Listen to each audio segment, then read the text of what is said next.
What's going on, everybody? My name is C4. Welcome back to the channel. In today's video, I literally have no idea when it's going to be uploaded because I don't really know how to end it, man. This is one of those, it's like a great relationship, which, you know, there's just a clear breakup date, but you don't want it to end. That is where we're at with our Madden 26 main channel Vegas Raiders franchise mode. This, more than probably any other year, I'm not going to be in the business saying best franchise ever on the channel. A lot of people look way back to our Toronto Huskies franchise as one of our best. Our Panthers franchise with Keith Taylor was pretty good.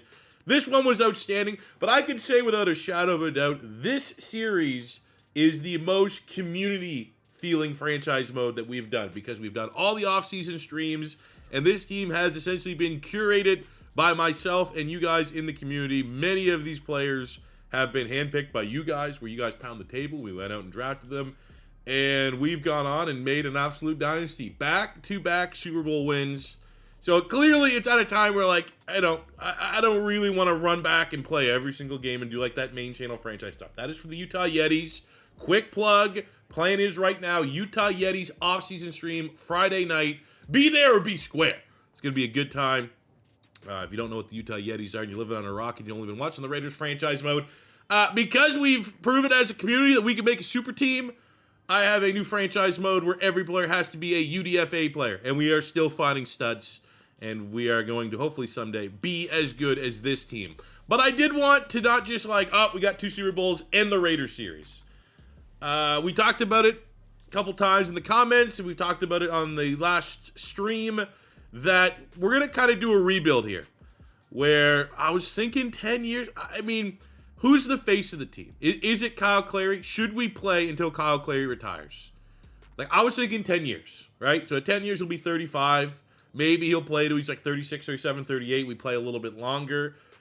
But I was thinking a 10-year rebuild and just see where everything goes. Control the team still, right? We'll still handle free agency. We'll still handle the draft, right? Is that how we do it? Should we auto-sim the draft? I feel like it'd be doing this team a disservice if we auto-sim the draft, because we're going to come to a point where this super team is going to get ravaged due to an inability to resign players, and we're going to need that turnover, because we just want to see how much we can possibly win, while also, you know, how good is Ashton Jeanty going to be? How good can Thornton Jr.? Can he make the Hall of Fame? Can Brock Bowers make the Hall of Fame? Defensively, you know, where is Thigpen? Where's Maxx Crosby sacks going to be at when it comes time to retire? Does Levy get 75 interceptions or whatever? Catch Dick LeBeau for the INTs. Like, that is cool. There's going to be times where, like, maybe we can't afford DeAndre Levy. Maybe we can't afford to keep Kirkland. Maybe we can't afford to re-sign Ashton Jeanty. There is just so many scenarios I think I want to see, and I think I got the consensus from you guys that you want to see play out for this Raiders franchise mode. We might have a couple wardrobe changes, because I have no idea how long this is going to take, but I feel like it is the perfect send-off to our Raiders franchise mode here in Madden 26. So without further ado, we are at the starting point of winning our second straight Super Bowl here in the 2029 season. An absolute belt-to-ass 50-17 victory. Raider domination is over the league right now. We have won 2 straight Super Bowls. We are on 2 straight Super Bowls. Both those Super Bowl wins have been over the New York Giants. We are sitting at 5-time Super Bowl champion Raiders. I would say, like, if I'm just looking at team goals, not necessarily individual goals, because obviously we do need to follow the players. We fall in love with the players. I would love to have all-time Super Bowl record belong to the Raiders franchise. I would love to win our 3rd straight. We call it 2 because I really don't want to run back for 3. We call 2 Super Bowls here our dynasty. 3 Super Bowls tends to be like the official number for a dynasty, I think. You know, not maybe necessarily 3 consecutive, but like 3 Super Bowls with a group of players within, let's say, like a 6-year, 7-year period, 6, 7. I'd like to get 3 in a row, and I think our team is going to be an absolute juggernaut when we run it back next season. We got through this one here with no retirements. I mean, we're a super young team, so we're good on that front. Here's the information we need to know. We have, we'll say, $50 million of salary cap. We have a lot of players that we like that we're going to be losing. We have Bryce Kirkland at nose tackle. I think it should be a rule of thumb, and he's been more than a nose tackle. Yes, nose tackle cheese selection, right? But nose tackles don't get 10.5, 8.5, 9.5 sacks. It's just, he's a 330-pound pass rusher. That is so much money. We have got to make very difficult decisions. And look at the depth that we have. We have a lot of depth. The same goes with Deion Winters. We have Brock Bowers. We knew this was going to come. Eventually, Winters, great project player. I'll be honest, if there was like a re-sign interest there, that we could maybe get him at like this number, I may do it just to keep the 1-2 punch there at tight end. But the fact that we'd have to overpay, he clearly wants to go be a tight end one somewhere, and that's a reality that we need to understand for this series. When you draft the way that we have drafted, it's understood that we can't keep everybody, right? And you're gonna have depth guys, and that's why we draft as well as we do draft, so that when it comes time that a Deion Winters goes, we have to find another tight end. When it comes time that we can't re-sign Bryce Kirkland, we got to just keep that nose tackle train coming along. And I think when you look at our team right now to justify not keeping Kirkland, because we're going to take some time on this because these are very, very integral players. We have Contreras, who has some good pass rush numbers. We have Howard as another X factor that if you propel him to a starting spot, he gets that starting amount of XP. Kirkland's a 91. I bet you Howard starts a full year at D tackle. He'll be high 80s, low 90s, and we got him on a rookie deal. So we have to make sure, number one priority for this video, for finishing out this series, we have to be smart with our salary cap so that the guys that are 100% irreplaceable, we always have the money to keep them in the building. And I'm thinking right now, the irreplaceable players, guys that we have got to ensure. I think Levy, I think Thigpen, I think ensuring Maxx Crosby retires a Raider. Those are probably the big three for me on the defensive side of the ball. To a lesser extent, I do like Pearman, but I think those are the big three. Offensively, I think it's very obvious. Kyle Clary, Ashton Jeanty, Dante Thornton, Brock Bowers. We have Big Mitch, right? Big Mitch energy. He's probably another one. I would really like to see him finish out his career, be a one-club player. So to do that, I think we can do it, but we have to be very ruthless when it comes to keeping everybody and knowing when to let guys walk. So Kirkland doesn't make sense. Winters doesn't make sense. I'd like to keep Nails. He's looking for, that's a fifth-year option right there, though. $12 million for a fifth-year option. That actually, I think that makes sense. His contract's probably going to be about that long-term. Right? If we decline, actually, let's decline it. Maybe we'll be in a better salary cap situation next year. We have Big Mitch. Oh, no. Darian Porter. Maxx Crosby. Raekwon. Oh, dude. I actually forgot how. Oh, my God. Dude, the kicker. We can't pay $20 million to a kicker. You know what? We'll keep AJ Cole. He's a Raider for life. Now that we're not playing the games, we can't really keep the meme fullback. We have got to be, incredibly diligent with our budget. We have so many depth guys. I'm thinking we're good, right? I'm thinking, we're going to be fine. All of our depth is leaving, and they all want, legitimate money. Jeremy Chin has been an awesome player for us. We have the fifth-year option on John Falk. We will decline that. I think offensive line, especially guards, that's going to be another position. It's going to be very difficult for me to want to re-sign anybody because it's so easy to kind of, find those guys and replace. But, okay, we got to get Maxx Crosby. 33. Let's get him on a 2-year. That's going to be all we can pay. We have to keep Maxx Crosby. He is a have to, which unfortunately means Mitch, Darian Porter. Can I even bring him back on a 1-year? Oh, dude, our team's dying!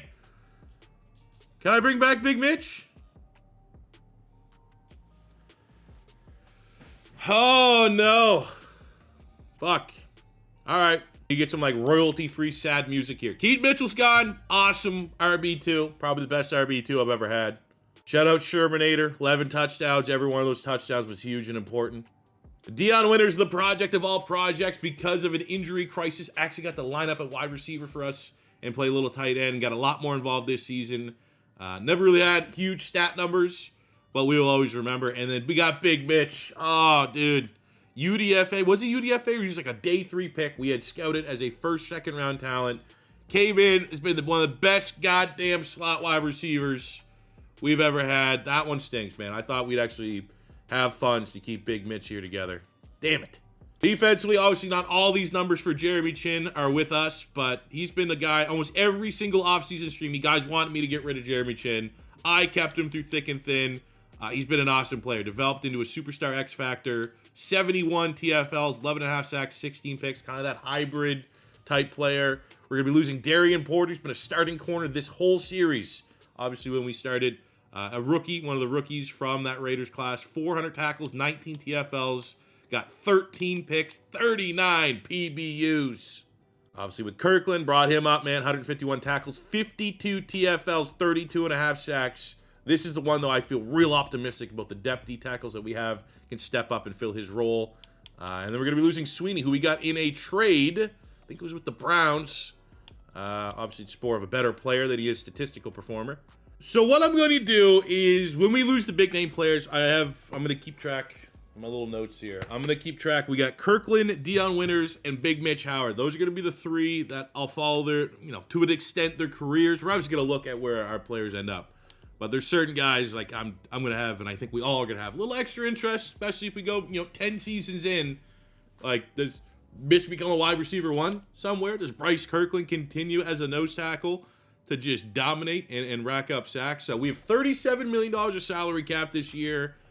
I'm going to be honest. This is probably got to be, at least for the foreseeable future, a rebuild that all of our money stays in-house to re-sign players, and we're going to have to replenish our team through the draft. So a lot of pressure on myself, because we're not doing a stream or anything like that, for me to continue to dominate the draft. But Bryce Kirkland signs with the Colts, as does Darian Porter. Okay. Keaton Mitchell goes to the Bengals. I do guess for whatever it's worth. Justin Herbert leaving the Chargers and going to the Seahawks is kind of wild. Raekwon Sweeney goes to the Eagles. Deion Winters, that might be the top receiver on the Tennessee Titans. Now, Mitch Howard still has no offers on him. Obviously coming off a season-ending injury. Could this be where, we kind of sneak in here a little bit?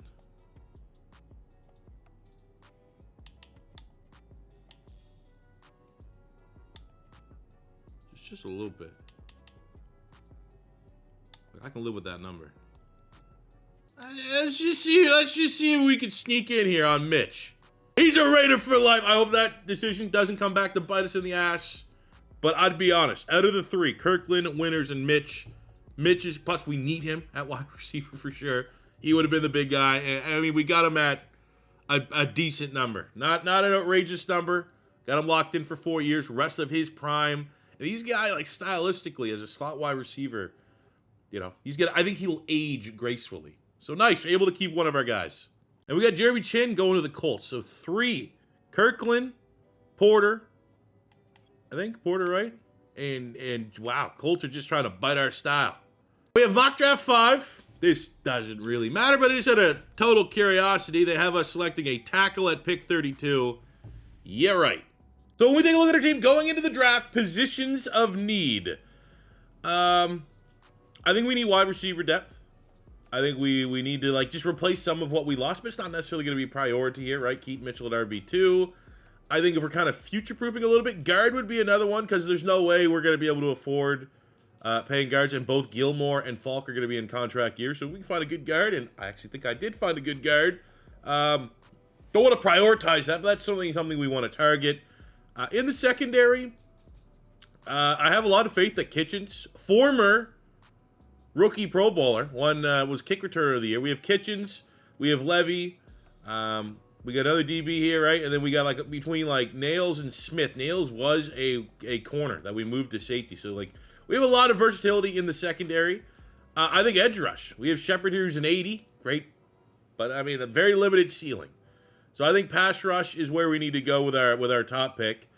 And going through the process here, so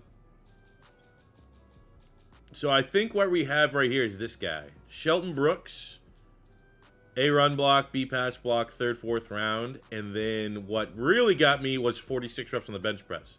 That guy looks exceptional. I'm not going to trade up for a guard, but if we can get to a right spot here,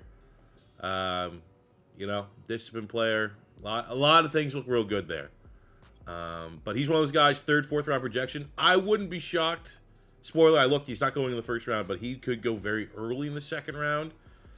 And then I scouted some pass rushers here. We have Ben Carrera out of Ohio State, who actually looks like he could be decent value. A finesse move, B tackle, speed rusher. Pretty good combine. Definitely intrigued there. Or on the other side, we have Mr. Mark Thompson from Baylor. A little bit of a niche size, 6'1", 263, but like kind of built the same way. A finesse move, B tackle. Not as good of a combine, but again, he's a disciplined player. He doesn't make a lot of mistakes, and I'm very, very interested.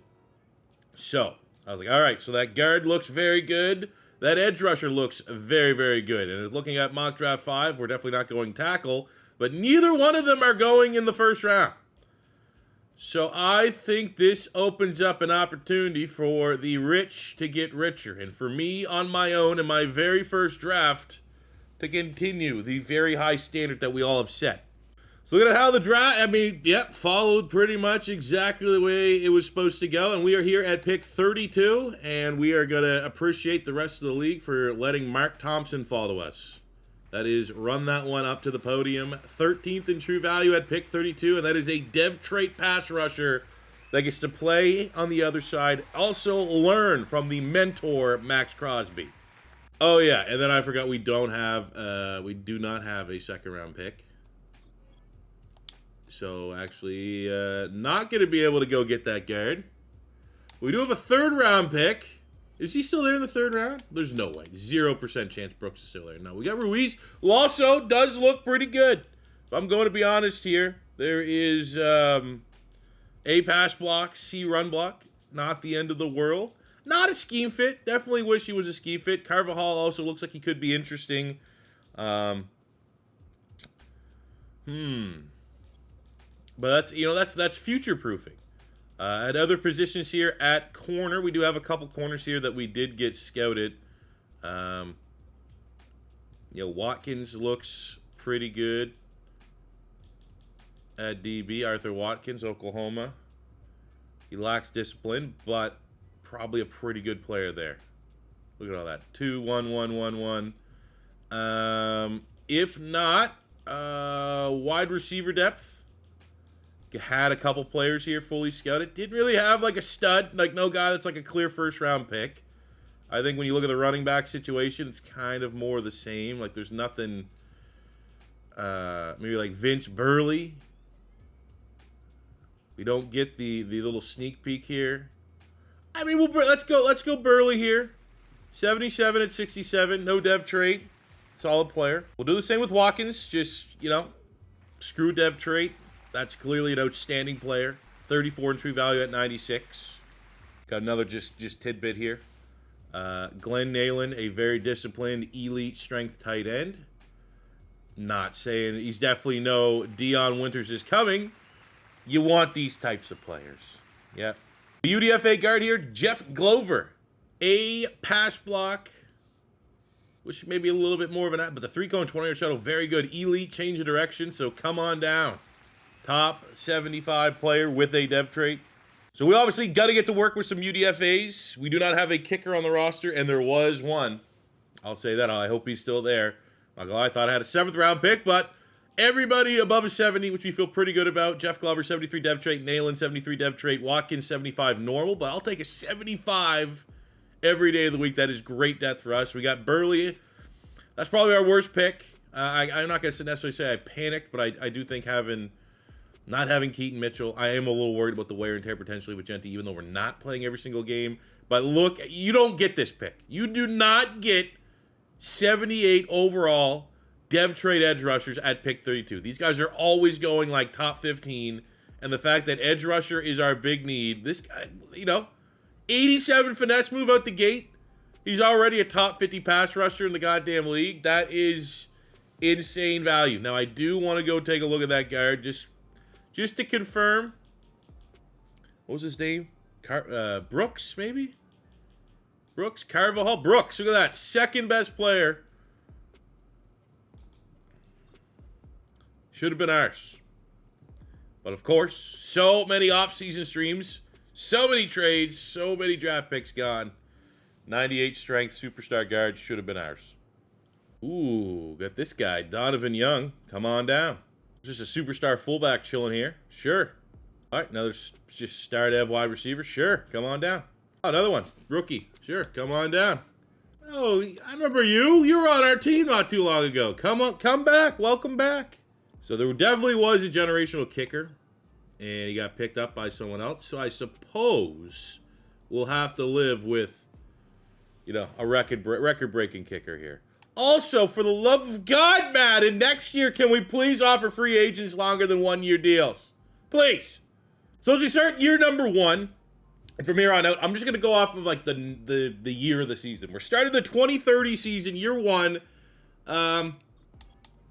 Still have the Mitch Howard injury, the Achilles tear. So we're hoping that's all going to be on the lower side, right? Maybe that's why no one wanted to pay him in free agency, because he still had the injury. And now I'm wondering if I could have lowballed him. Like, shockingly lowballed him with this injury. So, a little bit short in the pass game to open up this season. But, again, feel pretty good where everything is at, right? All the starters are pretty much across the board. We added depth there at tight end. We added some depth here at running back. We got a couple nice, you know, UDFA practice squad caliber wide receivers like I think can step up for the time being. And then defensively, I'm really excited to see Thompson. Real excited. You know? Can't wait for that to be unveiled. All right, so full disclosure, we're doing this as authentic as we can get it. No force. If our team sucks and we end up just like now that we're not controlling it, honestly, it made me feel a little bit better. That, like, I had a lot more influence. I mean, obviously, we were playing every game anyways. But you know what I'm saying? Like, as soon as I kind of let the sim take over, this team starts to underperform, then I'm going to feel a little bit better about what we accomplished when we're going through it. And then on this team's first experience, now just going free reign against the Chiefs, we put up 58 points. What? Then our second one. Oh, boys. Yep. Sick.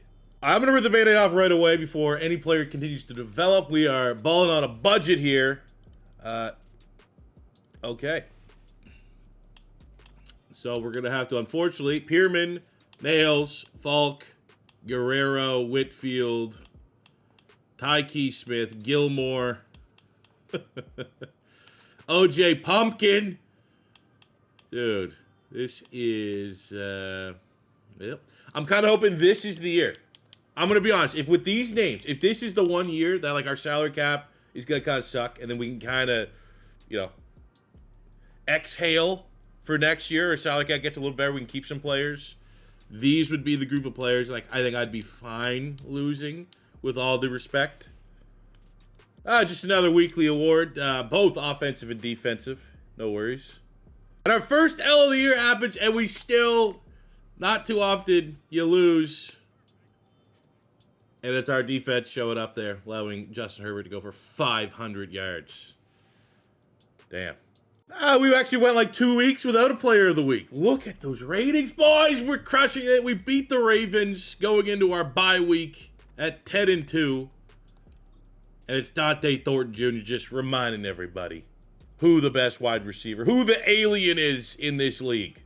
So we finished year number 1 here as the 1 seed, 13-4, the number 1 scoring offense, a top 10 defense, but classic Raiders fashion, staying true to form, 29th against the pass. Ashton Jeanty, the leading rusher in the league. Obviously, we saw when Justin Herbert threw for 500 yards against us. Pretty nuts. Look at Justin Jefferson going off as well.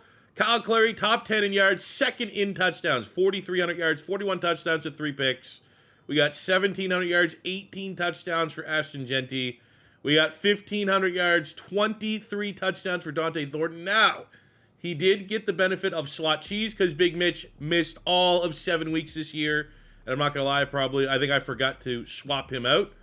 But obviously, you know, if we look at our wide receiver room, would have loved to see 2,000-yard receivers with how potent this offense was. Brock Bowers, maybe disappointingly not having the year and kind of holding up to the standard that we've set when we've played with him. But Pretty crazy number there for Thornton Jr. Defensively, Thinkman over 100 tackles. Levy, Pauly over 100 tackles. Pierman in his final season looked pretty well. We got 11 sacks from Maxx Crosby, 6.5 for Thompson, 6.5 Gavin Howard, 6 from Contreras. But why I was so happy Thompson fell is not only was he a 78 edge rusher, but he is a superstar dev speed rusher. Now, not a perfect scheme fit, but we don't treat this like realistic rebuilds. I just go and make players the best versions of themselves. And I think he's just kind of scratching the surface. Well, I do and would love to see maybe better sack numbers than that. Not brutal. Shout out Kitchens.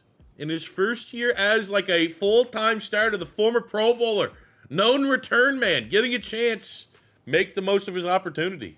Wow. Kyle Clary, number 3 in MVP voting. Obviously, Pat Phoenix, Coach of the Year. Thornton Jr., Offensive Player of the Year. I think I'm kind of interesting. Derek Hall spent a minute here with the Raiders, goes on to the Titans, and wins Defensive Player of the Year. Good for him. Thompson coming top 3 for Defensive Rookie of the Year. Don't necessarily need to chase that dev trait, though. Quarterback of the Year goes to Kyle Clary. Running Back of the Year goes to Ashton Jeanty. Wide Receiver of the Year goes to Thornton Jr. Lineman of the Year goes to Jackson Powers Johnson. I think that's like the 3rd time he's won that award. Matlock, runner-up there at number 2. Kitchens, runner-up for DB of the Year. And we win Cam Little, Kicker of the Year. I'm not going to do this every year because I will take the names down of some of our fan favorite players. I'm more so wrote down the names so we could check maybe 3-4 years down the line. But just quickly, Bryce Kirkland in his first year away, still playing at a very elite level, double-digit sacks for the Colts. Darian Porter over 100 tackles, 3 picks with the Colts. Jeremy Chin right there was productive as well. But not always brighter on the other side. Deion Winters struggles in his first year as an outright starter with the Titans. That's probably more of a Titans issue. So in the first round of the playoffs, we get the 10-7 Denver Broncos, who have, overall a top 10 defense, which is nice. But other than that, fully expecting our team to go out there and play up to our standard and get back to the AFC Championship game. So we got a chance here. This is our dynasty. 3 straight Super Bowls. Trying to achieve stuff that's never been done. Legendary shit here with the Raiders. But we have to dig ourselves out of a hole here. What is going on? Here we go. Get a touchdown going into the second half. But man, we are not playing a lot of football in Bronco territory. This is how it's going to end. Year 1, it's going to end. No, it's not like that. I'm coming in for a snap here. 4th and 1. Come on, fellas. What are we doing here? Oh, I think we know what we need.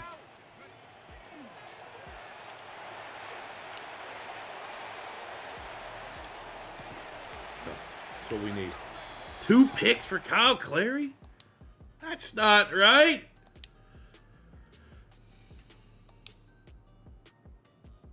Force overtime. They miss. No, come on. Put one field goal. There we go. We need a field goal. We get a touchdown. Killers. Absolute killers. Kyle Clary does not play his best game. But the stats are there. 33-27. Full credit to that Broncos. Team defense, offense did a good job. 2 touchdowns, 2 picks. Jeanty over 100 yards. Thornton Jr. $162. 2 receiving touchdowns. Defensively, 2.5 sacks from the rookie at a Baylor, Mark Thompson. Got some nice PBU numbers as well. But a very, very dicey, risky performance. We need to be a lot better if we want to go win our 3rd straight Super Bowl. But back in the AFC Championship game are the Vegas Raiders. And we get the 11-6 Cleveland Browns standing in our way. And they have kind of a similar formula to how that Denver Broncos team was built. Kind of middle-of-the-mall offense, not a liability, not elite by any means, but a very good defense.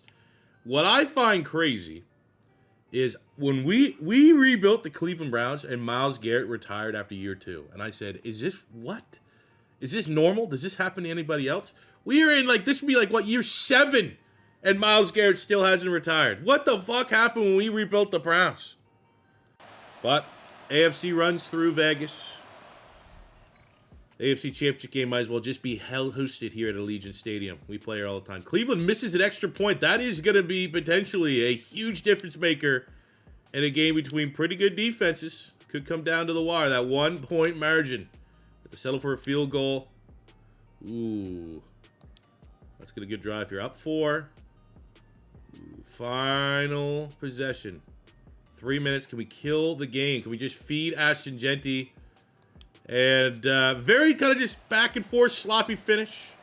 But the right team wins 24-20 in a matchup where we got to see a whole lot of Kyle Clay just be efficient football. 3 touchdowns. And the Raiders, 3rd straight Super Bowl. At least it's not the Giants for the 3rd straight year. We get the 11-6 Minnesota Vikings, the Vikings curse. They figured it out, man. As explosive of an offense. We have the advantage defensively, but their quarterback Forsett won the MVP this year, 47 touchdowns. They've clearly found a way to get Justin Jefferson going. They have, I mean, let's look at this team here real quick. What the hell, the Vikings cooking up over here. 97 X-Factor quarterback, 96 superstar, 2nd-year running back. Justin Jefferson, obviously, they got Addison.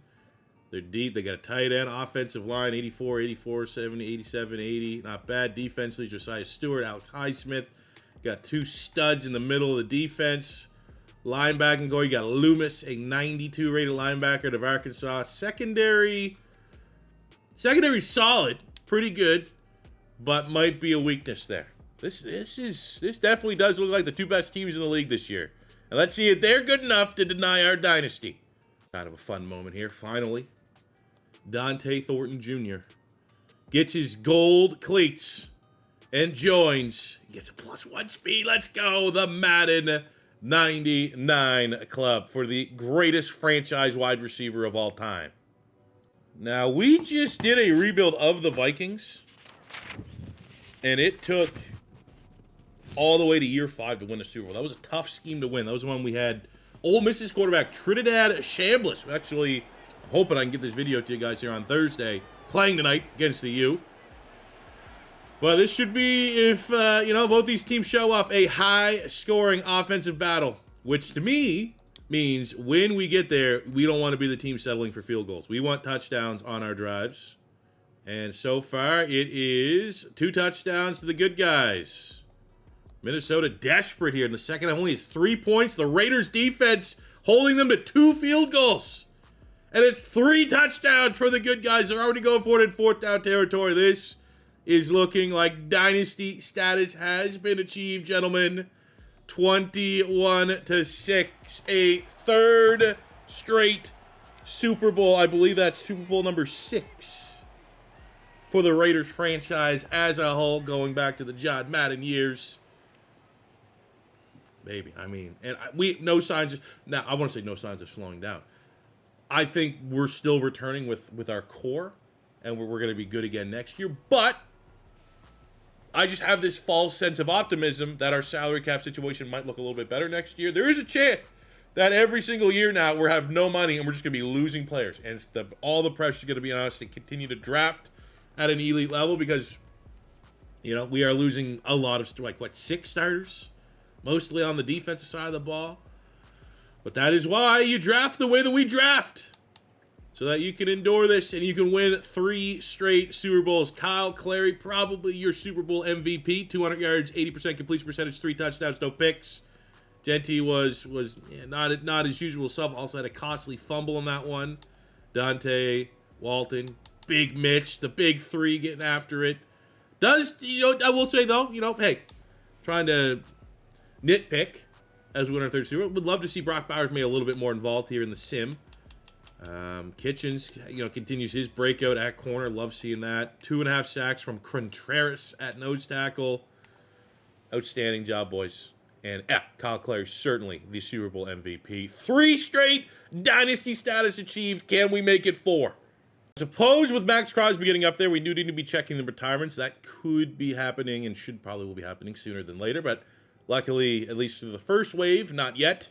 And from a roster standpoint, we have Glover, who's a hidden dev guard. He is a star. We get our elite strength blocking tight end. So usually those are X factors. So superstar may be getting a little bit of a discount on him there a little bit. But the big thing for me is Thompson being a superstar. Getting a superstar pass rusher is huge. Now we lose the X factor on Levy, which we don't love. We also lose the X Factor on Maxx Crosby, which we don't love. But Kitchens, who played out of his mind this year, goes from star up to superstar. Was he one of those players that was up for a contract negotiation? We might have to try to make that one work. That'd be a tough one to lose. So we have to decline the 5th-year option for Thigpen. Again, I'm just going to be blindly, cautiously optimistic that we can get the salary cap situated there a little bit. All right, okay, yeah. Mr. Kitchens, gotta make that work. That is not a big contract at all for a superstar corner. That's playing well. Shit. And I don't want to. I mean, we can restructure. Don't really love doing that.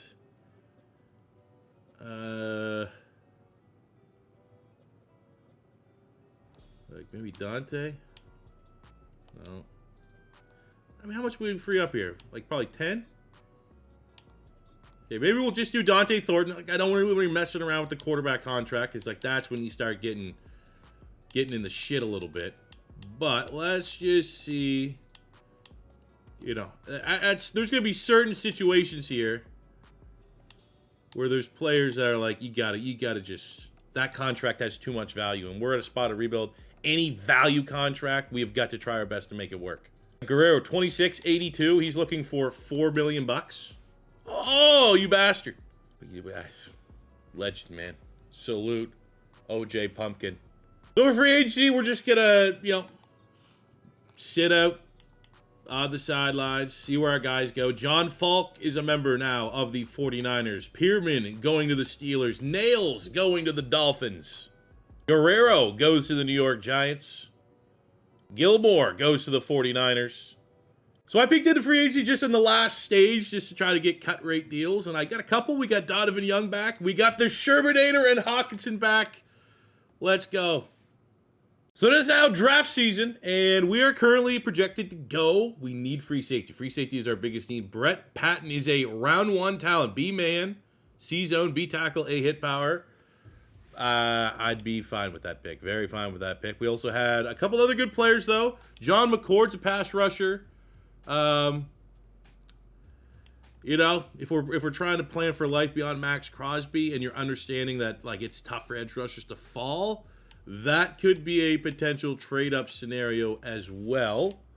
Macklin was another one, first, second round. That's not like going way off the board. Disciplined playmaker, not as good of an athlete, but I don't know. Maybe Mad Max just keeps playing. I don't know. We need a starting free safety bad, and let's just hope Maxx Crosby doesn't retire right away.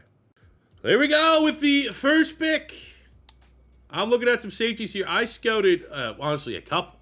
Like, we are Patton, Sexton, Martinez, Escobar, Peoples, Sheard, all had pretty decent stats. Sheard is a disciplined playmaker who doesn't get fouled. Peoples shows good discipline. We have Escobar, not so much. Mr. Martinez, disciplined, rarely gets flagged. We have Mr. Sexton, who does lack discipline. And we look at Mr. Patton. He does show good discipline, so that means absolute layup for us with the final pick of the first round. 22 in true value at pick 32. Maybe, a little bit of a weird size at 5'9", 206. Maybe wish he was a little more bursty and explosive. Low acceleration and jumping, but that 9.2 speed, he should be fine.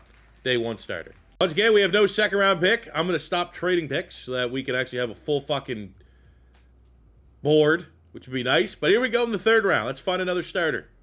So 3rd round, looking at the pack, we do still have, in terms of our scouting, we got a couple 100%ers here. Burr is a 3rd, 4th rounder. B-power, B-tackle. Looks pretty decent for like a developmental guy. 3rd round guy. 96 in true value at pick 96. And we get a dev trait understudy for Maxx Crosby. Having my notes, we need to try to add a depth corner. There's a corner out of Clemson named Keith Taylor. That doesn't look insane, right? C-man B, lacks discipline. It's Keith freaking Taylor. Gotta get that magic in the building. Just looking BPA, we have Noah Gallagher here at guard. Looks pretty solid across the board. Should be a value pick. Let's round that up. Top 50 player at 160 with a dev trait. While this player lacks discipline, we always want to add these guys when you can. I think the Raiders will be pretty good. B, catching traffic. C, catching. A, deep route running from Cornell. Ran a 4.25. Elites up and down the board. Give me that depth. Give me that rookie contract. Give me the opportunity to develop this man into a playmaker. All right, so take a look at our draft recap. I feel pretty good with this draft again. Look at that. Everyone above a 70. With no second round pick. We got a 75 long snapper. Massive shoes to fill. And one of these days we're going to get a generational long snapper. But it takes over for O.J. Pumpkin. Get a 71 punter. 74 deep threat, normal dev, which kind of sucks. 73 dev trait on a guard. You always want to try to leave with at least one of these guys because I think the name of the game is never pay guards. Never pay guards, and unless they're truly like a generational D tackle, guards and D tackles, you know, you can keep that pipeline going. Bring in Keith Taylor. You know, probably he's the worst pick of the bunch, but I'll still take 70 plus. We get Burr, a third round 70 dev trait edge rusher. Gets to be the understudy to Maxx Crosby, already a scheme fit, so I'm excited for that. It's a great value pick. And then we needed a starting free safety. We exactly got that and found that, as well as a perfect scheme fit in Brett Patton. So that's huge, man, for the defending champs, looking to make it 4 straight Super Bowls. Looking at this class as a whole, well, good year to need a guard, for sure. And obviously, you know, when I looking in the second round, guys, technically I would have missed, even though we weren't looking at these positions. Ooh, that would have been a fun pick. A white lightning there, 97 speed wideout, Austin Anderson from Alabama. But anyways, happy with what we did here. Now wait a second. Now, I'm not above, you know, we need to win at all costs. Oh, I was going to say, never mind. I didn't look at the number. I thought we can get Quinton Williams for like a 1. I mean, we could swing that. We could. But, you know, with the way that we're going right now, we have like 2 fringe 90 D tackles. It just stunned on their growth and development. All right, go through our UDFAs. Jeremiah Meyer, welcome to the club. So as we start, 20-31. Offensively, we're good. Offensively, we're pretty much running it back. Couple, you know, a new starting guard, right? Everything else, though, we got a healthy Big Mitch to start the year. Offense is ready to go. Defense is where we had the turnover. We need Lopez to step up, so it is a luxury to have when you're replacing a superstar linebacker with another one, but there is about almost a 10 overall point drop-off difference there. Thompson and Crosby, obviously Maxx Crosby losing his X factors. This is the beginning of the end. We lost the dev trade on Levy. It's just the beginning of the end. Always a little bit of worry there, but overall, secondary is probably a question mark, but our defensive pass ratings are always dog shit anyways. Like, we've had an elite secondary on paper that never play good. So I think for the most part, I'm not overly concerned there. As long as our pass rush is on point, would like to see maybe a little bit more sacks than what we had last season. You know, we bring back the best freaking kicker in the league. We're good to go, man. Can we make it 4 Super Bowls in a row? So in midseason, we are 5-2 to start. Offensively, pretty good. Pretty good. Offensively, elite. Defensively, pretty good. The good news for us is we have a little bit of wiggle room now, breathing room with our salary cap, $79 million. But we got decisions to make. Seth Thigpen, Brock Bowers, Jackson Powers-Johnson, Nick Contreras, Lane Pauley. We got Gabe Riddick, who's a starter. We got Charles Grant, who's a starter. We have Max. Okay, so we got to pay Maxx Crosby. This is like first one, got to do it. Got to bite the bullet. One player I will commit to Raiders fans that have been sticking through this series. And I think most Raider fans, you know, push comes to shove. You got to pick Maxx Crosby or Brock Bowers. You're probably taking Maxx Crosby. I think we need Thigpen.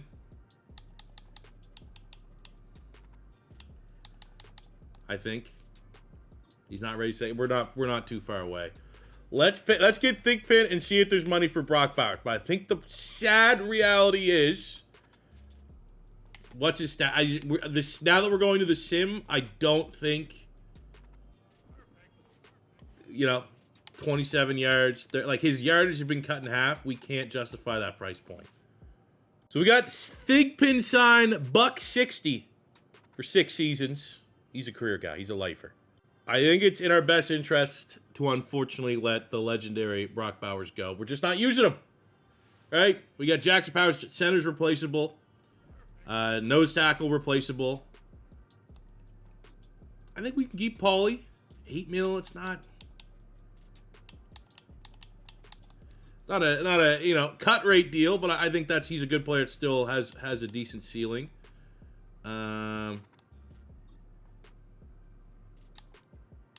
Reddick's developed into a scheme fit. Now, he's not overly interested in staying here. We'll see what that deal does. Okay, not bad. Like, those are the deals we need. Dev trait, 25-year-old. Not a lot of interest on the open market. I do think Charles Grant makes a lot of sense, but, you know, we're pricing ourselves out here. That's absurd money. I'm looking here as we develop. I think we're at a spot. If we're not going to utilize a tight end like crazy, I think we just shift our focus here to make Nalen a little bit more of a receiver, and we just let him go. Like, maybe we just need a blocking tight end nowadays. So at the end of the 2031 season, I think it's worth noting, I think that might be our first 99 anything in any of our videos here in Madden 26. So that's kind of cool. Offensively, defensively, what we've come to expect. We did not get the 1 seed, though. That goes to the Titans. They had the tiebreaker, but we win yet another divisional title.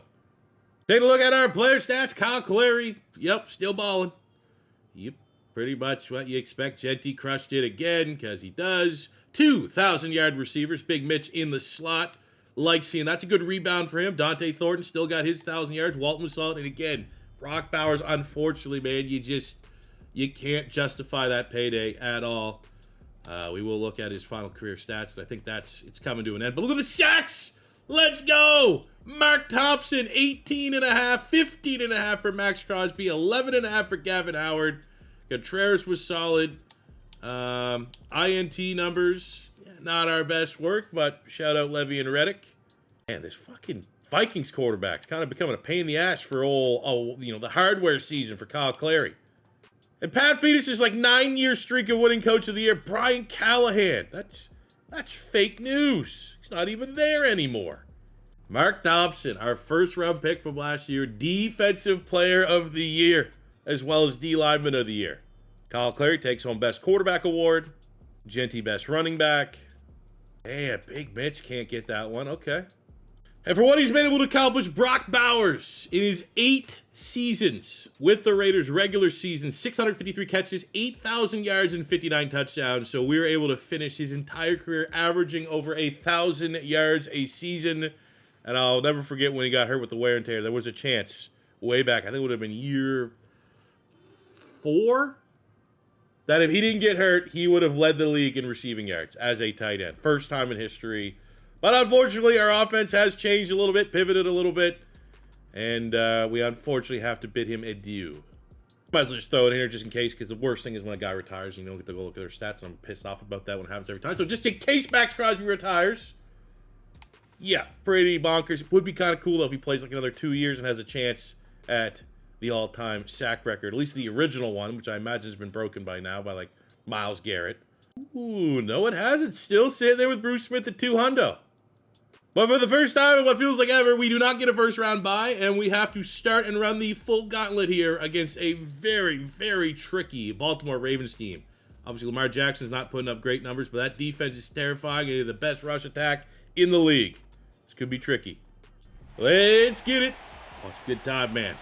Raiders playoff football. I got Arsenal, Liverpool here on the second monitor. We are locked in, and we are ready to go. Look at that, our defense showing up here. First points of the game. Touchdown to the Vegas Raiders. Our defense, oh, look at that. Quick score before the end of the first half. You love to see that. I don't know what our defense and special teams unit is doing. We're having a lot of teams missing extra points against us, which we'll always take that 1 point, make them have to go for 2. But it looks like at this point here, man, the Ravens defense just ran out of gas. Get out the way. We're on our path for Super Bowl IV, 28-13. Convincing, sweat-free victory. In the division round, we get the 11-6 Miami Dolphins. Actually, a couple hours ago, fired Mr. Mike McDaniel. Please come to Philadelphia. Please, Vic, work it out with Vic. Pretty good, man. Top 5 defense, and they can throw the football. It's a winning combination. And they got Achane who can run, make a big explosive play. This could be tricky again. Let's go, man. Come on, our dominance. We can't lose. We can't have it end against the Dolphins. Okay. A lot of defense being played here in the first half. That's fine. We want to track meet. I trust Kyle Clary under center as much as any quarterback in NFL history to win track meets, to hit the deep ball, to get Dante Thornton going. Love to see maybe Brock Bowers have a signature performance here. Defense needs a stop. Oh, they can't get the field goal. And the Raiders are back in the championship game. Very close game, though. 24-21.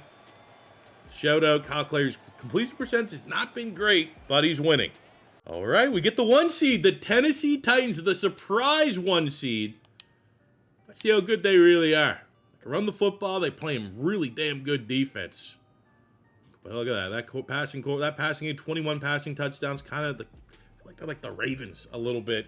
We've already dealt with that, and I don't know if they're going to stop us from our 4th straight Super Bowl. Is that the team? Is this the team that can? I don't know. I don't think so. But they are the home team. Maybe some weird things can happen. Oh, man. Let's have like a rain game. Jeanty. Let's get Brock Bowers to pop off. That's the best thing, though. High-scoring game, it has to be it. Like, I feel like our offense with Ashton Jeanty, it's like, all right, rain game, sure, we got to run the football. We have the best goddamn running back in the league. Track meet type games, we got the best passing game in the league. You know what I'm saying? Rain, sleet, or snow, Raiders gonna go. Steal that line from Jalen Hurts. 17-10. Ooh, okay. They got a little bit of magic. Home rain magic. Titans can force overtime. But they need to get a touchdown here. That's, you know, that's big boy football right there. That is the difference. That is why this team is going to continue to win. 50-50, weird game, out of nowhere. We are going to find a way not only to win in overtime, score a touchdown in overtime. Completely suffocate our opponent. There we go, Brock Bowers. Love seeing that type of performance. Defensively, sack and a half, Gavin Howard. Pass rush, teeing off. And the Raiders, AFC champions, once again back to the Super Bowl. It's the 3rd time in 4 years we have played the New York Giants in the Super Bowl. We have smashed them every single time. I expect no different. We get a very juicy upgrade here. Mark Thompson. Now, we didn't get the Superstar X Factor. And I think when you see all of that, to not get an X Factor dev trait off of that, incredibly frustrating. But it is what it is. Here we go at the end of the 2031 season. Looking to make it 4 straight Super Bowl wins. The Bills went to 4 straight, lost 4 Super Bowl. Right, they go to 4 straight? Or I know they lost 4 in a row. 4. Has anyone ever made 4 and won 4? That is what we're trying to do. But if any team has an aura of stopping the unstoppable, it is the Giants. And the fact that we have played them in 3 out of 4 Super Bowls, they are certainly due. But there comes a point in time when you may just have another team's number. And they went for 2. That is how sick and tired they are of playing us. They scored the game-tying touchdown in the Super Bowl. And they, you know what? That would have been something where if they would have hit that, I would have fucking respected that so much. If we were going to lose our dynasty status and lose our chance at 4 straight Super Bowls to a team that just fucking out of nowhere, Sim never does that, goes for 2, I would have respected the shit out of that. Nope. 4-time Super Bowl champions.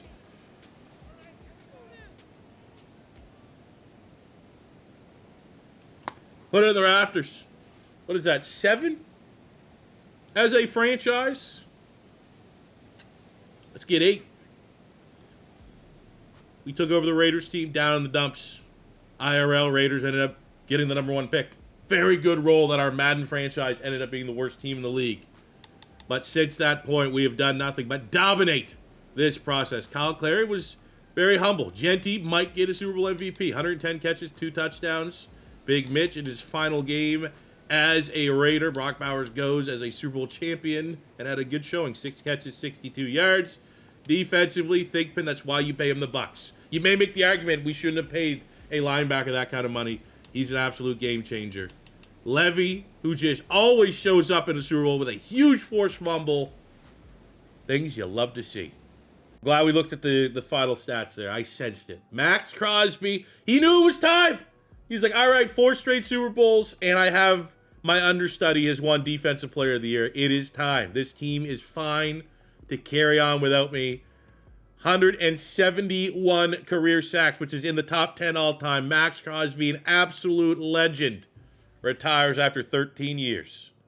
So when we take a look at our squad, as far as dev traits are concerned, we gained a superstar finally on Big Mitch. Everything else remains the same. Defensively, with the retirement, I mean, we had the understudy. Burr is a 78 star. Would have been real nice and generous to get have him to have a sick dev trait. Patton, our safety, only a star. We just have constant unfair regression on Dontrell Levy's dev trait, but he's still 98 overall, so we're fine. All right, cool.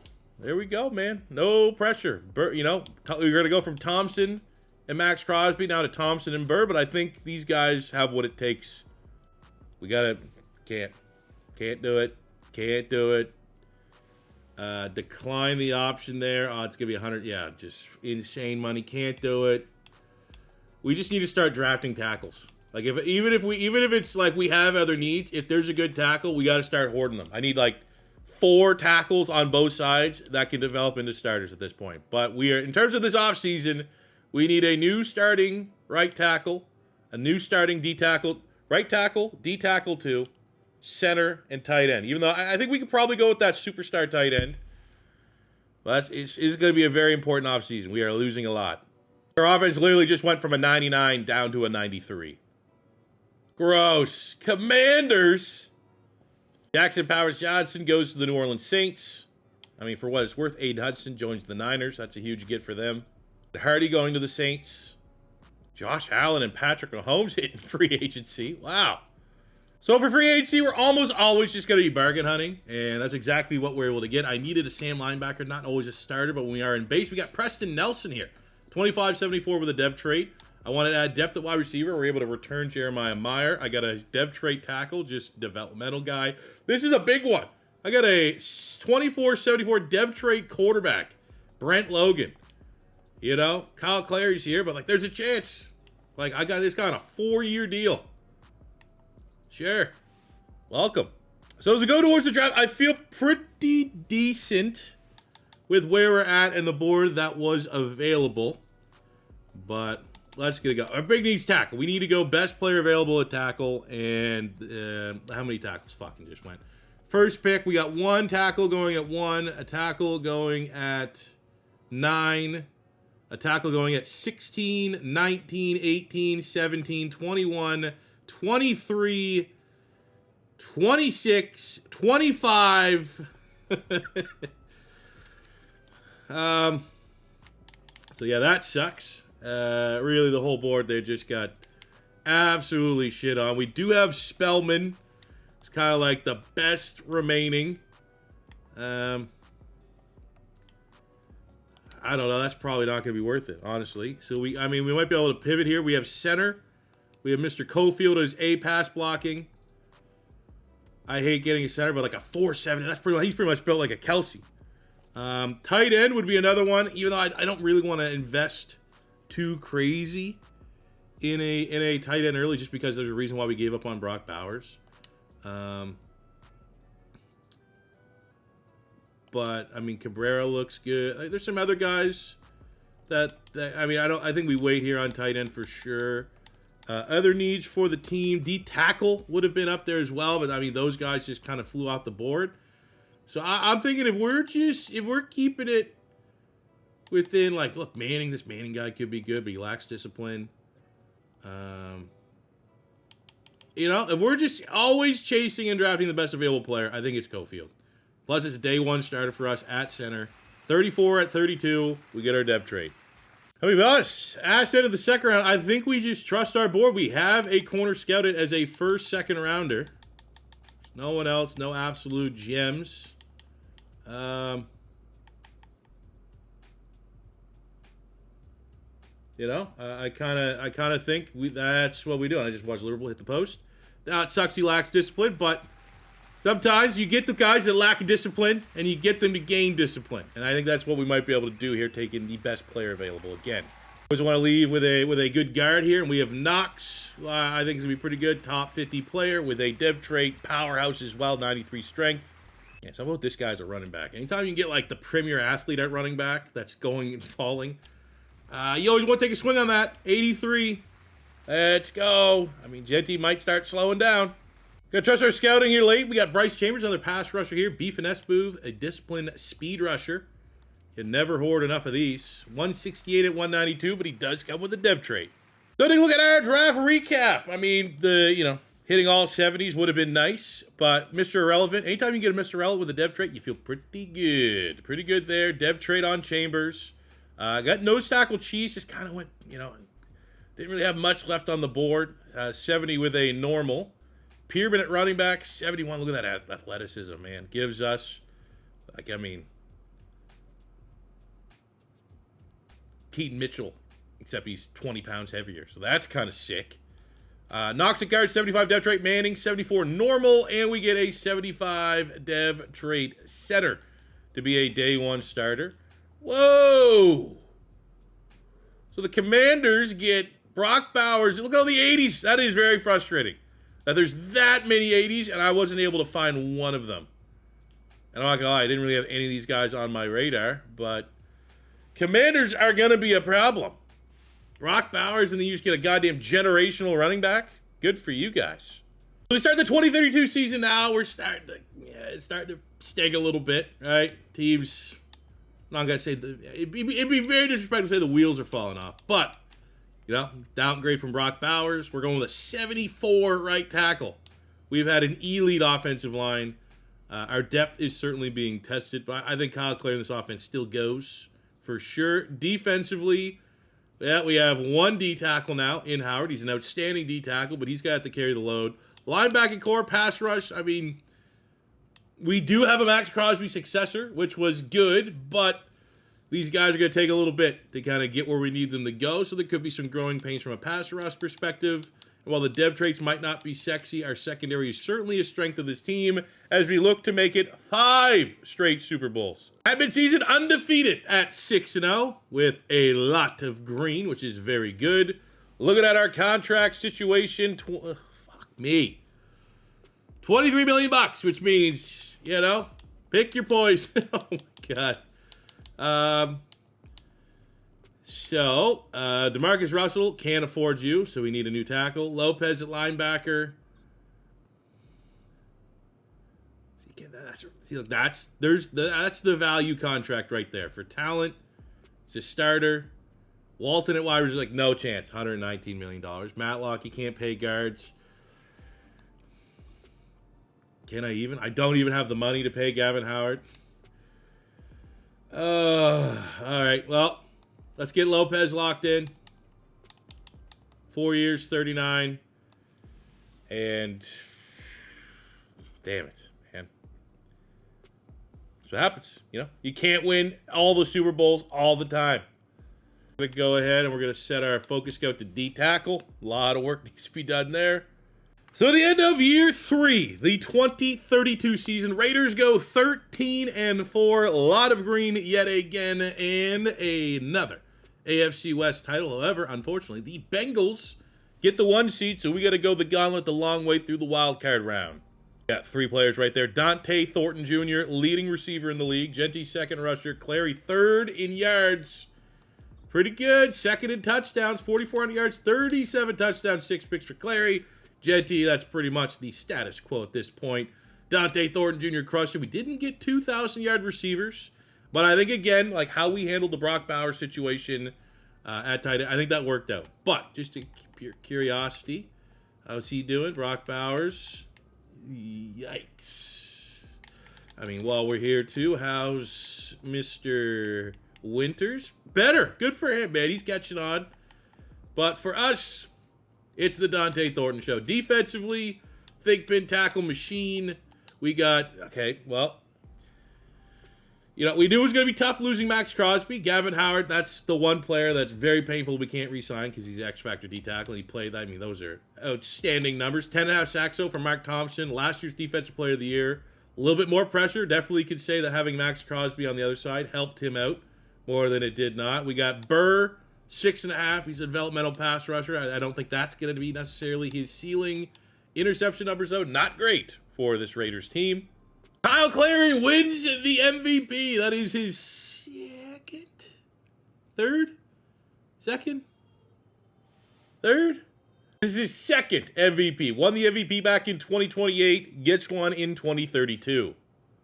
We have Pat Fetus, once again, back as the Coach of the Year. Dante Thornton Jr. wins Offensive Player of the Year and Wide Receiver of the Year. And we're ready to go on a run. We start things off, wild card round, division rival, 10-7 Broncos with a top 10 offense. Let's see they can end the dynasty. At home, where pretty much the AFC has gone through for the last decade almost. But you have to admit that, we got to be due at some point. Denver has scored 3 drives, 3 touchdowns. We're 3 drives, 2 touchdowns. But we're going to need our defense that is, definitely missing a Maxx Crosby at this point. No, it's over. Damn. See, this is what you don't want to happen.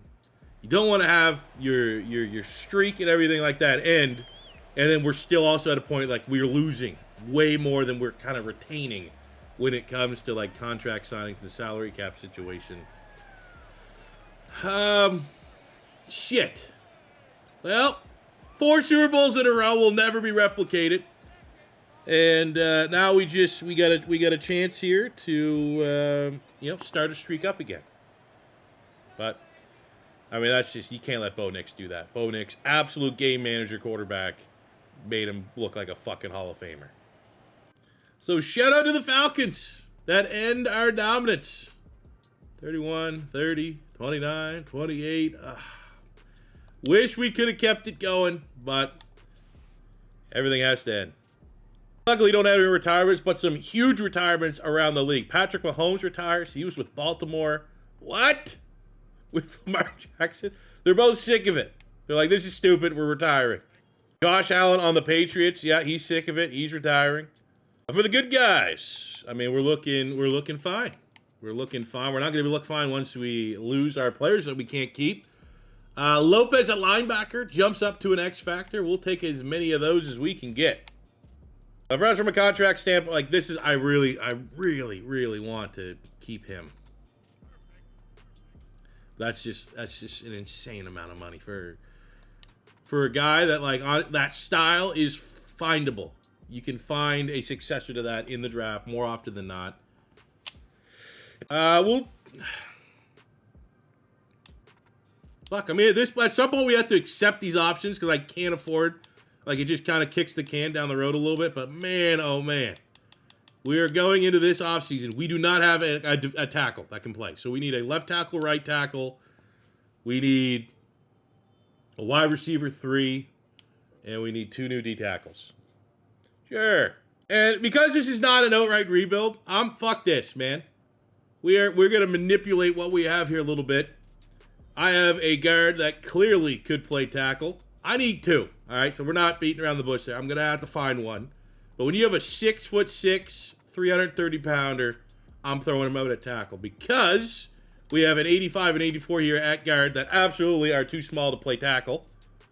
So now, I mean, we'll count it with the boost. 81 left tackle, 84 left guard, 86 center, 85 right guard.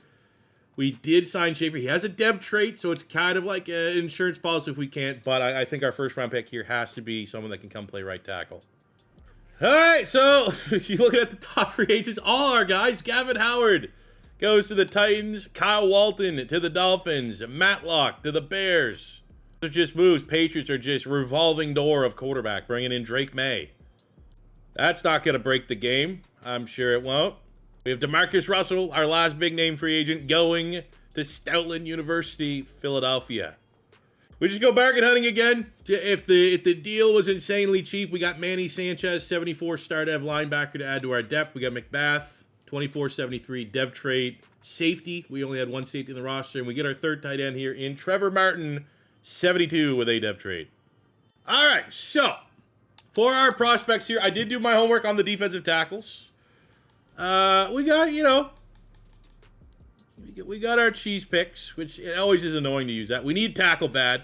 So I'm just scouting tackles that like could be there at the ass end of the first round. We have Cox and Cook, both first, second round grades, which we like. And at right tackle, though, we have this guy, David Matias from Georgia. This Gore guy also looked great. His bench press was pretty damn good. Well, Matias is a top 5, 4 A's across the board.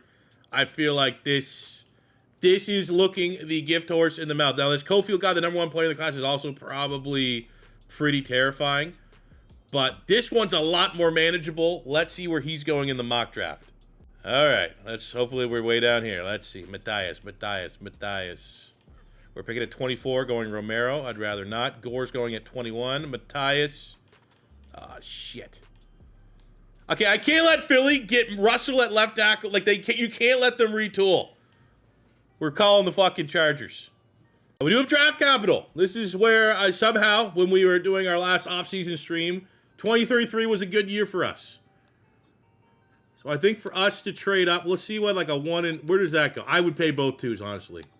But maybe a 3. 1, 2, and a 3. Thank you very much for us. And I mean, you know what? Let's make it worth it. Anytime there's a top 5 tackle like that, if it would have just fell into our lap, like when we got the pass rusher, yeah, it would have been a little cheap. But look at that. You need a left tackle. We need a right tackle, actually. And this is still on the board. Let's go. What do we got here? 4 in true value, top 5 player. Now he's on the lower side of the top 5, but I'm not going to complain. That is well worth the trade. And we still have a second round pick to do some damage with. Got our tackle. We need 2 D tackles. We're going to start with a disciplined nose tackle cheese selection here in Dylan Macklin. Highest bench press for the D tackles, 80 in true value, but we appreciate that 98 strength. Oh, he's still here. Remember when we drafted Dontrell Levy?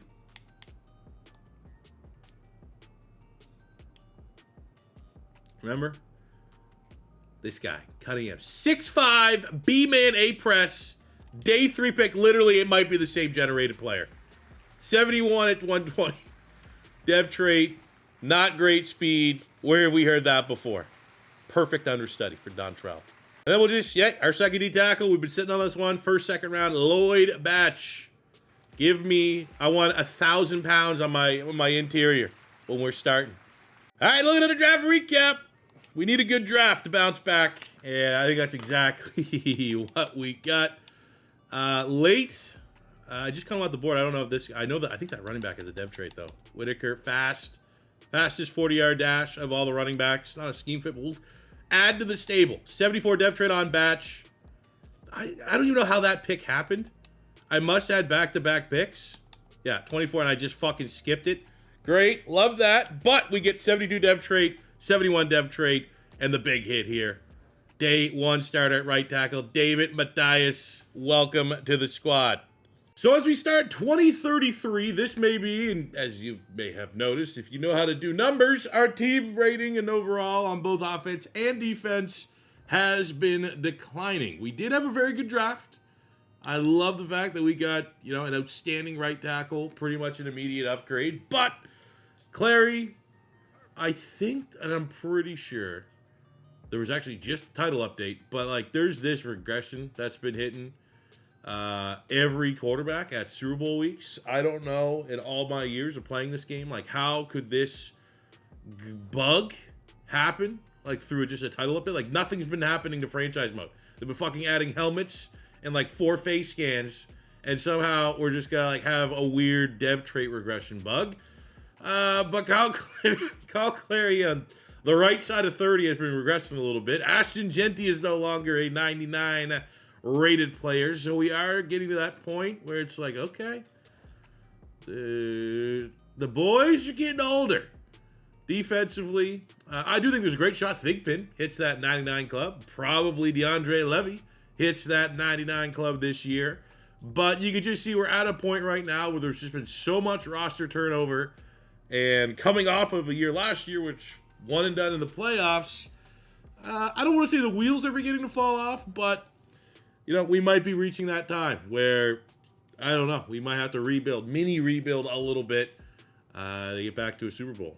So I've been saying, called it 3-4. Pretty much every other time.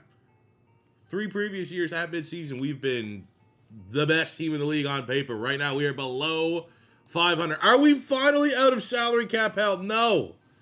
I can't, I don't even know if this rebooking, I don't know if I want to do 10 years. I'm going to be honest. I didn't really set a number, but, I think I might just cash it after 5. Because we're just getting at a point where it's going to be our fucking $7 trillion quarterback and no one else, because I can't afford to keep anybody else. Ashton Jeanty. Let's try. There we go. Okay. Big Mitch. Nope, no chance. Tight end. I mean, obviously, yeah, I'm not even looking. Maybe we'll get a little bit of a salary cap bump at the end of the season. But, you know, we're coming to a point in time where it's like maybe we can re-sign one guy every year. That's kind of, I'm not gonna, it's lame. It's what happens, but it's lame. Now we were able to get back into things here and finish the season 11-6, which that is a hell of a run. Our team they just got nuclear. There's no other way to put it. Right? Started out incredibly slow, and then down the back stretch, pretty much won most of our games. So that's sick. Jeanty crushed it again, but you're just starting to see, and I'd hate for this. Like this, I mean, this is a Madden thing. Dude, you know what? We're doing 5 years. Not only are we doing 5 years, because I actually kind of want to get this video out on Thursday and not Friday, but with this bug where it's like just minus 10 regression every single year, Clary's the guy that was like, all right, we're going to go 10 years. That's for Clary. By the end of that 10 years, Thornton, Jeanty are going to be well gone. It's just quarterbacks play a little bit longer. But if there's going to be a Madden glitch where every offseason he's just taking minus 10 and it's going to get worse because he's actually going to start regressing. So he's taking a minus 10 regression on top of when he actually starts to regress. It's going to be even more severe. That's going to be lame. And I think that's what we're seeing right here with the drop off in production a little bit. Right? Because now it's like, it has you second guessing. Is it the fact that we're kind of going through a rebuild right now? The team's not as good as it wants to be? Is that why the stats are down? Or the stats down because there's a bug fucking, like, it's like a cancer eating our quarterback's talent alive? Jeanty still crushed it. Happy to see that. Dante Thornton, very good. Big Mitch, final year. Not too shabby. Thigpen was a tackle machine. We got 13 sacks from Burr. Love to see that, man. The understudy, the actual understudy to Maxx Crosby. 9.5 sacks for Thompson. Our INT numbers, Gabe Reddick with 4. Another 2 adding to the great career of Dontrell Levy. Did he get some award winners, though? Ashton Jeanty does win running back of the year. Dante Thornton Jr., wide receiver of the year. And Josh Lopez at linebacker. In the first round of the playoffs, we get the 11-6 Houston Texans, who have the best defense in the league. Oh, boy. All right, let's see. Can we, for the first time, our offense not looking super powered? Can we find a way to turn back the clock and go up against the best defense and put on a performance of a lifetime? Or are we at that turning point where this, you know, the DJ Khaled album, a victim of our success? Like, can you win a Super Bowl in Madden with a $500 million quarterback? I mean, we'll see, because that $500 million quarterback is elite. Tie this thing up at 24, but the Texans had more than enough time to get into field goal range. And that is a second straight season of being one and done. Brutal. So as another player bites the dust, Mitch Howard finishes his Raider franchise career, 6,600 yards, 63 touchdowns. And I think you could probably make an argument. I mean, Dontrell Levy's the steal of all steals, but you can make it offensively. The best steal that we got, the biggest steal in this entire rebuild was getting Mitch Howard. What a career. What a slot wide receiver. And then we have, once again, why I'm only going one more year. I started this video, I'm going to go 10 years. No, it's stupid. That is stupid. He's not slowing down. He is fucking, and he's faced this. He's faced this the last every season since he's been 25. So stupid. So, don't tag me if you're upset that we're not playing the full career. Tag Matt. I'm not going to delete the franchise. Maybe, I'll tell you what, we'll do 5 years. And if there's a title update that fixes this issue, which there was literally just a title update, I'm surprised nothing else has got broken. We will come back and we'll play the rest of the career of Kyle Clary. But we're at a spot right now where there's a bug who, you know, Jeanty's going to go. Maybe Dante Thornton can be here the whole ride. But like of the big name players offensively, we are here to kind of see the career of Kyle Clary, and there's a bug right now that's kind of tarnishing said career. So actually, I think that's the best course of action. Is we'll do 5. We'll do 5. Obviously, the next season is kind of like the last year of all these guys' primes because we already have regression for Jeanty. We have regression as unjust or whatever for Kyle Clary. We have now officially regression for Dante Thornton Jr. So doing a 5-year rebuild now kind of encapsulates the rest of these guys' prime. And then when there's a patch to fix the bug with quarterback ratings, maybe we come back, maybe just do like a stream or something, and we finish out the career of the legendary Kyle Clary. But we're going to go into 2034. One more year. And let's see if we can get that 5th Super Bowl with these guys. Got a little bit of salary cap here, 16 million bucks. But it's not gonna, it's not gonna help out with anybody. I mean, maybe we can keep the tight end here at that price point, 2 years. Nice. I mean, he's not. It's just kind of. We got that. We'll decline that 5th-year option. Glover at guard, too expensive. Everyone else is just, replaceable. Now, Mitch Howard, far and away the top available free agent this year, is a member of the Miami Dolphins. I'm kind of looking at our roster, like getting a blueprint of what we need. Like, we need a new starting guard. Cofield's obviously our starting center. We definitely may need to be aggressive in trying to get another wide receiver in the building. Defensively, we're looking pretty good across the board. But the cool news is, like, we thought we had, like, a Dontrell Levy clone, and that's exactly what Desmond Cunningham. Levy was a superstar, 5th-round pick. Cunningham, superstar. I think we got him in the 5th. Stud, man, absolute stud. Already 88 man coverage. That guy's a starter waiting to happen. So we did have some scouting done on the wide receivers, and the bad news for us is that this class looks like complete dog shit. Couple, like, 2, 3 as a UDFA is not terrible, but if you're looking at, like, top-end players, the guy you want to have is Mr. Eddie Coleman. That's discipline, which you love to see. Pretty good athlete across the board. Question is, where is he going, and is it going to be worth it for us to trade up? And I imagine in such a weak wide receiver class, he's going sooner rather than later. What? All right, I'll tell you right now. He's ours if he's there. Let's go. Top player available. Fell ass backward to that one. Eddie Coleman, come on down. Number 10 player in the class at pick 23. 6'1", almost 200 pounds at a Tennessee hidden depth trait, big time athlete, and he's gonna be a starter for us. Be a wide receiver 2, wide receiver 3. Okay, we need a guard, and this is one of like the worst guard classes I've seen. So we're gonna honestly have to cheese here a little bit. We got Ruiz down here. Does have good discipline. A pass block, bench press. I've seen better. I've seen worse. I think Patchett had B run block. He has good discipline, so we have certainly some options here. What about right guard? Here we go. A couple guys. Whitfield shows good discipline. Has BD. Johnny Henson. Oh, that's our guy right here. Johnny Henson. Come on down, buddy. Boom. First round caliber pick. Number 30 in true value at 55. That is going to be a day 1 starter for us.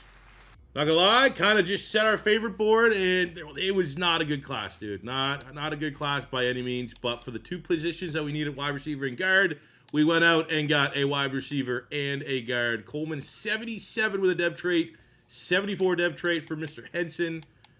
I'd be shocked if there's more than like 2 players above an 80. Yeah, there's only one super weak class. Yeah.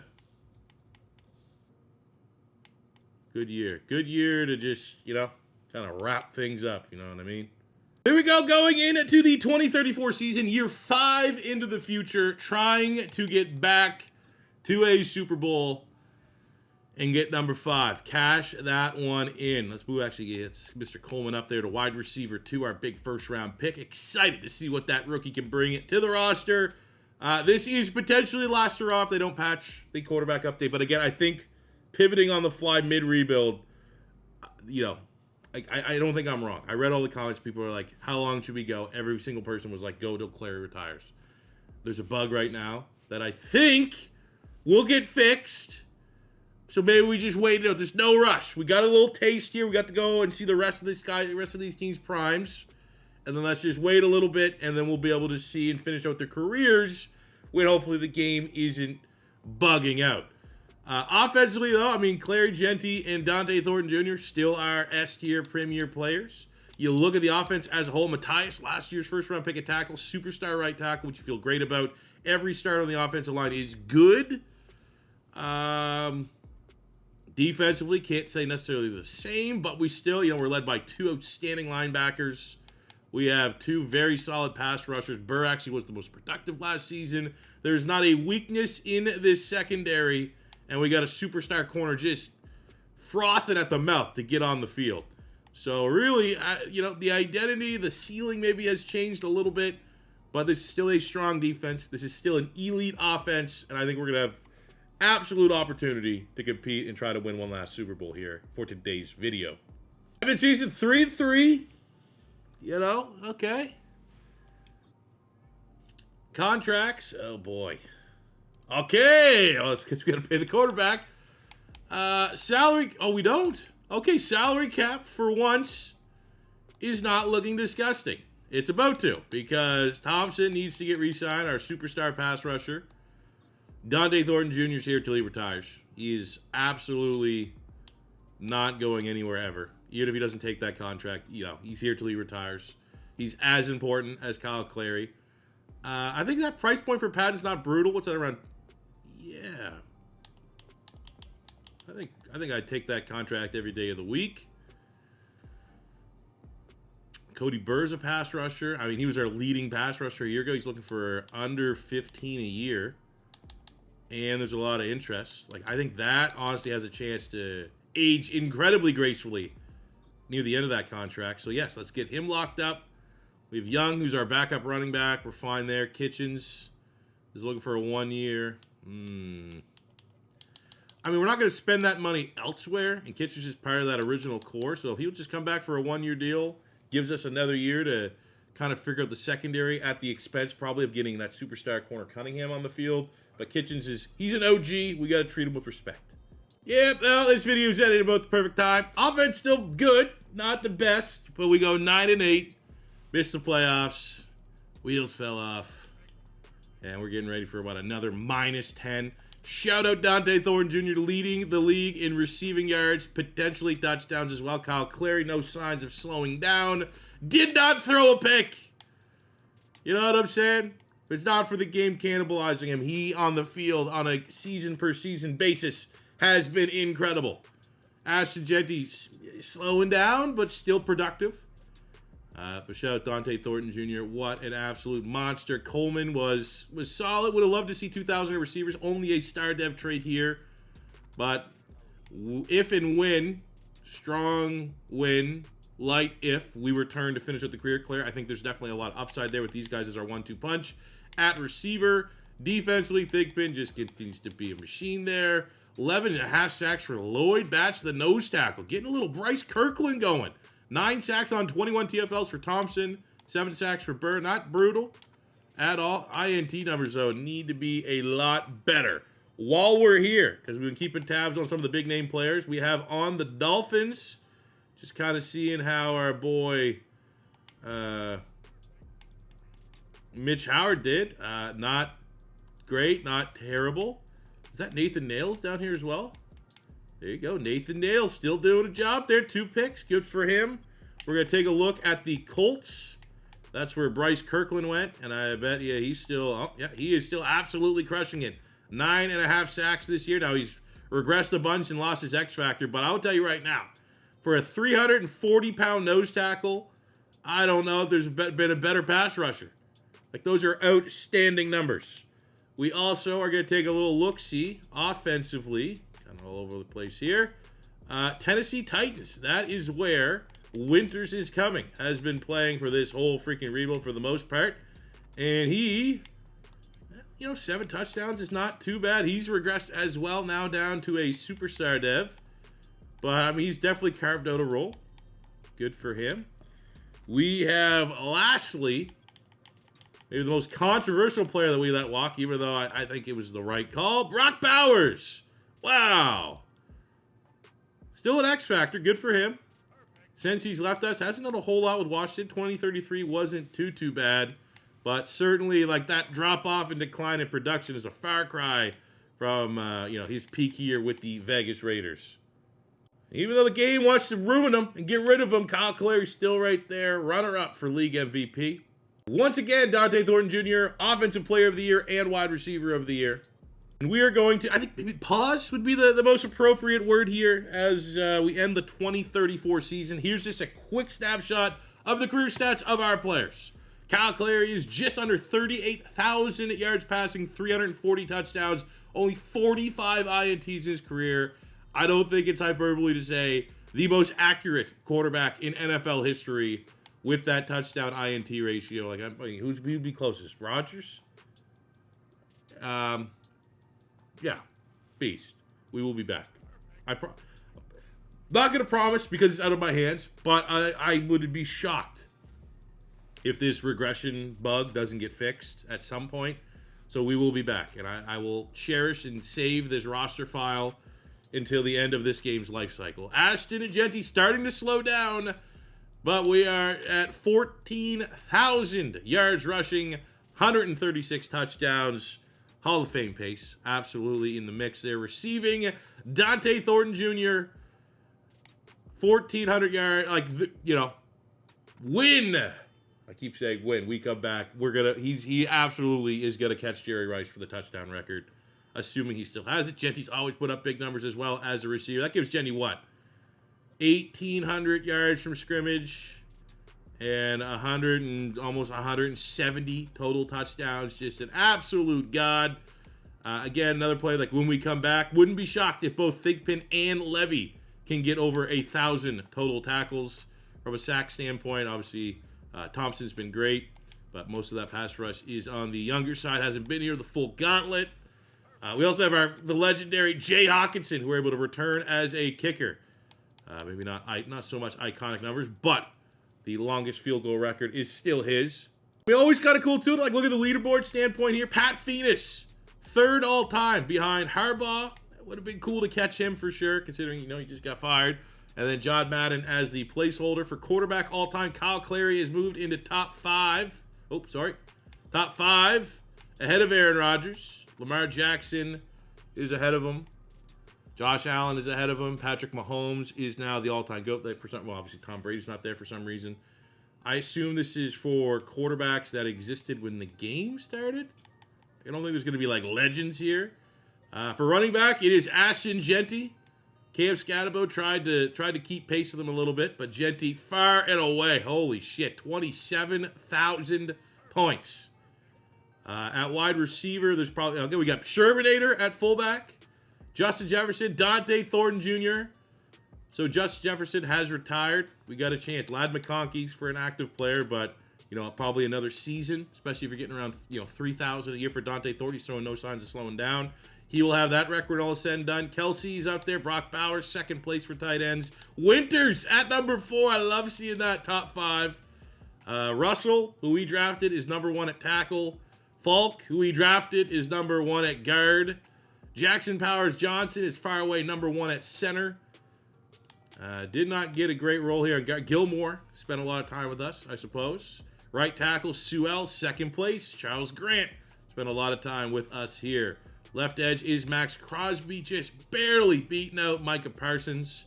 D tackle, Quinnen Williams. We got Kirkland at top 5. We have at right edge, Hines Allen at linebacker. Chanel, middle linebacker. Thigpen is closing in. Cooper still active, and Bobby, he's still playing. There's no way. There is no Commanders? Is that who he would be on? Or just because that's his... There is no way.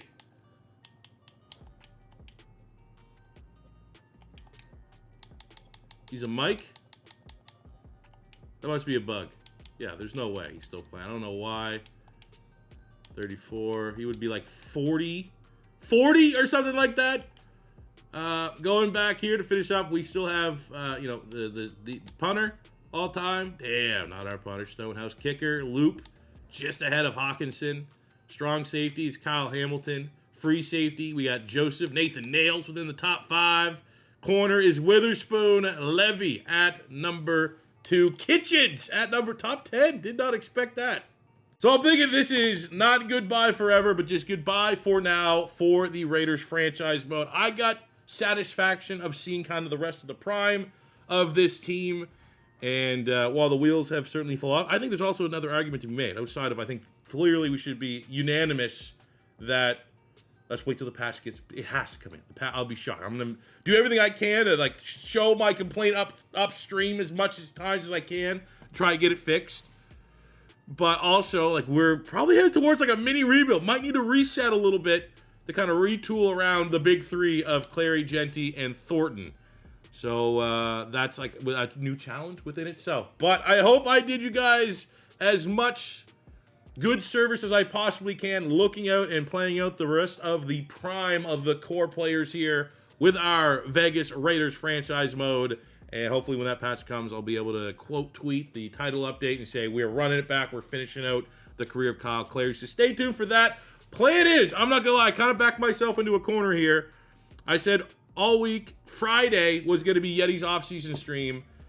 Fucking, I didn't know. I forgot that the college football playoff, like right now, I just fired up the Miami Ole Miss game. Friday is Indiana, Oregon, which I really want to watch, but you know what? Sacrifice, personal sacrifice. I'll bring like an iPad down so I can watch the game on a third screen. I still only have a 2-monitor setup here.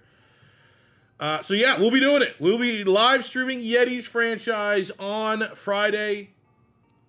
We'll also obviously be kind of talking about the college football playoff semifinal, which is going to be an epic game. I cannot wait. The two teams that Florida sucks, so I like Indiana. I've always kind of liked Oregon. Should be a fun game, but we will be doing Yeti's live season stream. I'm not gonna lie though, I might want to try. That game is at 8:30 my time tomorrow. Fuck.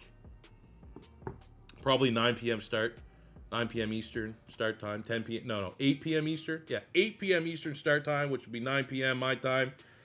That's kind of what I'm thinking about right now. So if you want to tune into Yeti's franchise mode and help us draft the most difficult, challenging type draft going, you're not going to want to miss it. Tune in tomorrow here on YouTube for that stream. And if you miss the stream, I always clip up the streams and upload the next day, which helps me out a little bit. It's a daily upload kind of thing as we try to get back into a rhythm here. Next week is, I'm viewing next week as my first actual week of 2026, because this week here we're still, families getting over the cold. Like literally today's Thursday, kids were still like, weren't feeling the best, stayed home from school. So that's why this video is coming out at fucking midnight pretty much.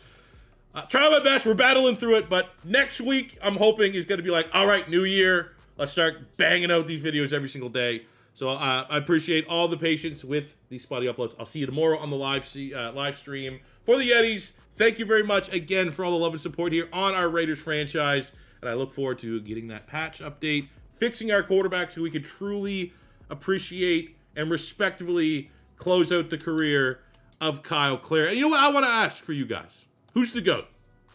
We've seen a lot of players come and go already in this episode. If there was one player, offense, defense, we won't go all the way to special teams, is the GOAT, the takeaway player from this Raiders franchise, who is it? I would probably go Dante Thornton, but I don't want that to influence you guys to pick. Is it Jeanty? Is it Kyle Clary? Is it Levy? Is it someone else? Let me know in the is it Winters is coming, the most like personification of our community approach during the off-season streams. Let me know in the comment section below. Until next time. If it is your first time stopping by, don't be afraid to hit that subscribe button, smash the like button if you enjoyed. I'm going to go watch college football playoff semifinal. I hope during the commercials you're watching this video and support the channel. And until next time, it's your boy C4 saying peace out. Love ya.